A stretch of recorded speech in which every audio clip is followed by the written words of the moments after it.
Now let's dive deep into this big LGBTQ story for today. I'm Faye Watt, and let's queer up trans rights. Elon Musk says Tesla is in trouble because of trans people? We collectively laugh. Ha ha. Elon Musk and his right-wing allies are using recent Tesla protests to amplify anti-trans rhetoric, drawing backlash from LGBTQ advocates. Protests have erupted at Tesla dealerships across the U.S. and around the world in response to Musk's controversial actions. While most protests were peaceful, isolated incidents of vandalism occurred in Las Vegas and Kansas City, with Tesla vehicles reportedly set on fire. The FBI confirmed it's working with local authorities to investigate the incidents. Instead of addressing valid concerns, Musk posted unverified claims from a right-wing source accusing trans and non-binary people of being disproportionately involved in the Tesla vandalism. Quoting a user named Insurrectionist Barbie, he claimed, quote, 3 out of 4 arrested for vandalizing Teslas are transgender or non-binary, end quote, and suggested hormones cause extreme emotional volatility. The baseless assertion drew sharp criticism. GLAAD condemned Musk's misinformation, highlighting the harm caused by anti-trans fear-mongering.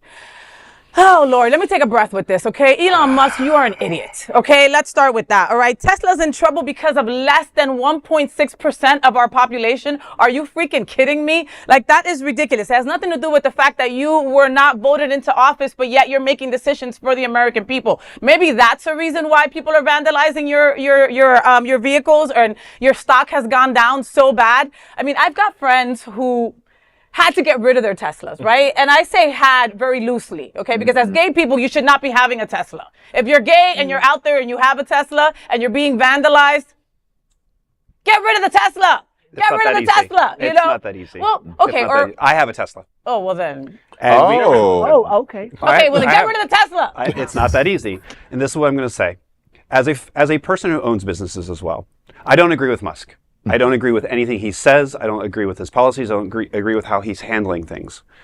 But there's also no room for violence, and there's no room to, if someone vandalized my car, okay, yes, I drive a Tesla, but that doesn't mean I agree with Musk. I got the car before Musk even did his thing. I'm in a lease that I can't get out of. You don't know my tribulations. So I don't agree with the violence in that. It's not so easy. It's not so black and white. What's black and white is that he is saying hateful rhetoric. That's hurting us. Absolutely. We have the right to protest. We have the right to stop buying his cars. We have the right to sell off our stocks. We don't have the right for violence. I'm sorry. Okay, and you don't have, and you can't, and don't come for my car because you don't know what my troubles are as well. Have a conversation with me. Okay. Isn't it mostly like cars in the shop and at the dealership?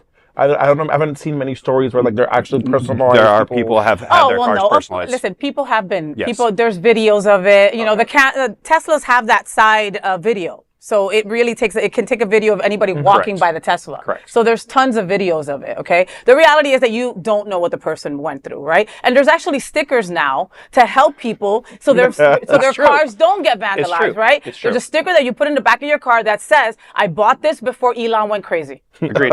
It's great. Okay? And it's worked for people, because it's true. You don't know what the owner has been through, but you can also deny to get into it, right? I had an Uber driver come up to me with a Tesla and I was like, no, thank you. Cancel ride. My own personal preference to do that. Agreed. He is blaming, a part of our community that is already a target of so much. Absolutely. Right? Absolutely. And also like feeding that rhetoric, of people that have the misinformation from day one. I mean, that rhetoric of saying that us transgender people are dangerous, like that comes from so long ago. Like that's old fashioned. Like, come on. Played out. It's definitely his hate of his trans daughter who constantly is speaking out so very well. So well spoken. Yeah. And I think this is just another way for him to try to dig back, but looking miserable the entire time. It doesn't work. Sorry. 100%. No accountability on his end. Doesn't understand that his own actions are causing this and nobody else's, and he has to blame somebody else. Yeah, it's redirecting everything. No. They're never going to take responsibility for anything that they're doing. He's never going to say that he's done anything negative to affect us, even with his own stock. And look, I understand the first brick was thrown speech and change, and we had people sitting on buses and people getting shot with water cannons. I get all that, and I do understand that we need to stand up to the hate that's happening, because it's affecting all of us. It just doesn't affect LGBTQ people. It affects their friends and their family.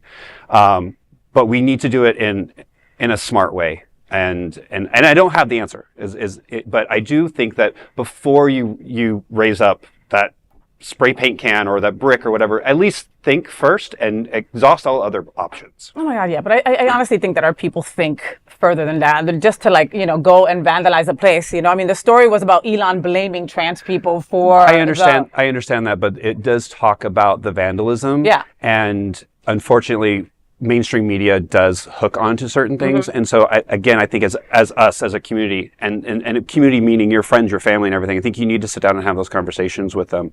Because like I said, I am a Tesla owner and I have friends who are Tesla owners, and I've had this conversation online because I'm part of all these car groups and everything. And there are people that have the money to be able to get out of their cars, and there's people that don't.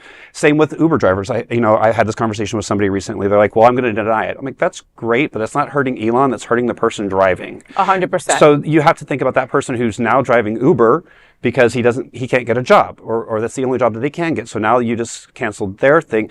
So there is some trickle down effects. And like I said, there's no easy answers here. It's not black and white. And I just want people to realize that it's not black and white. There are full spectrum here that we need to talk about and have those conversations. And I want people to have the conversations. And I think that's the problem, is some people aren't. They're just blatant. Tough conversations that definitely need to be had. Yes. So that is the big LGBTQ story for today. There is no other queer nonprofit media platform like this in the entire world. Support our LGBTQ stories by subscribing and sharing Queer News Tonight.